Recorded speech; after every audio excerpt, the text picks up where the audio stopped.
প্ৰিয় দৰ্শক, aroma of Assamese কিচেনত আপোনালোকক স্বাগতম জনাইছোঁ। মই আজি আপোনালোকক সিদ্ধ মাছৰ বৰ লোভনীয় আঞ্জা এখনৰ ৰেচিপি এটা দেখুৱাব লৈছোঁ। আশা কৰিছোঁ আপোনালোকে ৰেচিপিটো ভাল পাব। এতিয়া আহকচোন ভিডিঅ'টো চাওঁ। প্ৰথমতে কেৰাহীখন জুইৰ ওপৰত গৰম কৰি তাতে কুটি লোৱা বিলাহী, আলু আৰু মিহিকৈ কাটি লোৱা জিকাখিনি দিব লাগিব। মন কৰিব জিকাৰ বাকলিখিনি গুচাই লোৱা হৈছে। এতিয়া প্ৰয়োজনমতে নিমখ দি জিকা, আলু আৰু বিলাহীখিনি ভালদৰে লৰাই ঢাকি দিব লাগিব।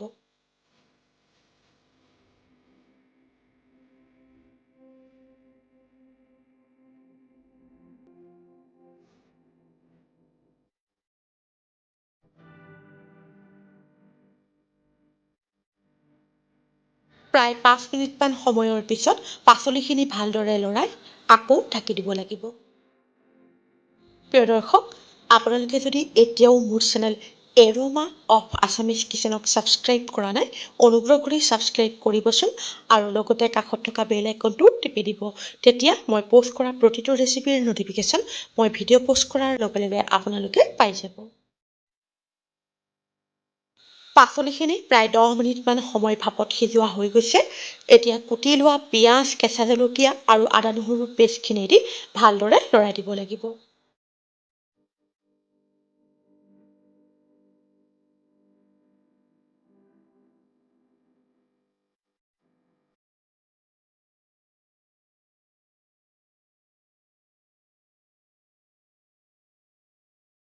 এতিয়া প্ৰয়োজনমতে গৰম পানী ঢালি আঞ্জাখন ভালদৰে লৰাই ঢাকি উতলিবলৈ দিব লাগিব।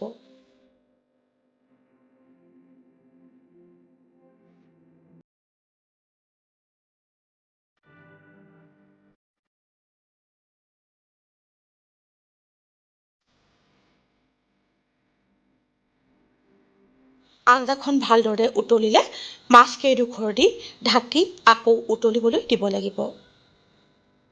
যিসকল লোকে মাছ নভজাকৈ খাবলৈ বেয়া পায়, তেওঁলোকে ইচ্ছা কৰিলে মাছকেইডোখৰ কম তেলত ভাজি আঞ্জাখনত দিব পাৰিব।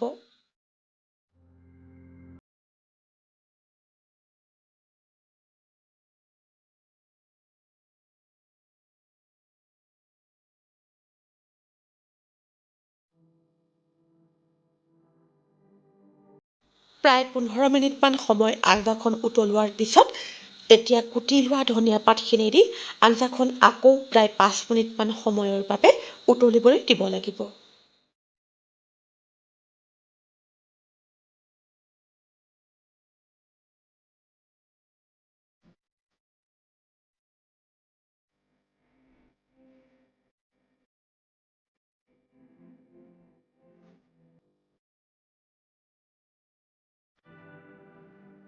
একেবাৰে শেষত আঞ্জাখনৰ ওপৰত নেমু অলপমান চেপি দিব লাগিব। আঞ্জাখন আপোনালোকে কিমান টেঙা হোৱাটো বিচাৰে সেই হিচাপত নেমু ৰস দিব লাগিব।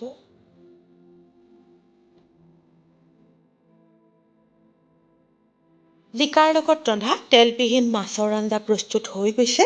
এতিয়া গেছৰ জুই নুমুৱাই দিব লাগিব। এতিয়া গৰমে গৰমে ভাতৰ লগত জিকাৰ লগত ৰন্ধা তেলবিহীন মাছৰ আঞ্জাৰ জুতি ল'ব পাৰিব। মাছৰ এই আঞ্জাখন খাবলৈ বৰ সোৱাদ হয়। কেতিয়াবা আপোনালোকে এনেদৰে ৰান্ধি খাই চাবচোন। প্ৰিয় দৰ্শক, আপোনালোকৰ যদি মোৰ এই ভিডিঅ'টো চাই ভাল লাগিছে, তেনেহ'লে লাইক আৰু কমেণ্টৰ জৰিয়তে জনাবলৈ নাপাহৰিব। এনেধৰণৰ সুস্বাদু ৰেচিপিৰ ভিডিঅ'লৈ আকৌ আপোনালোকৰ ওচৰলৈ আহি আছোঁ। আজিলৈ আহোঁ, ধন্যবাদ।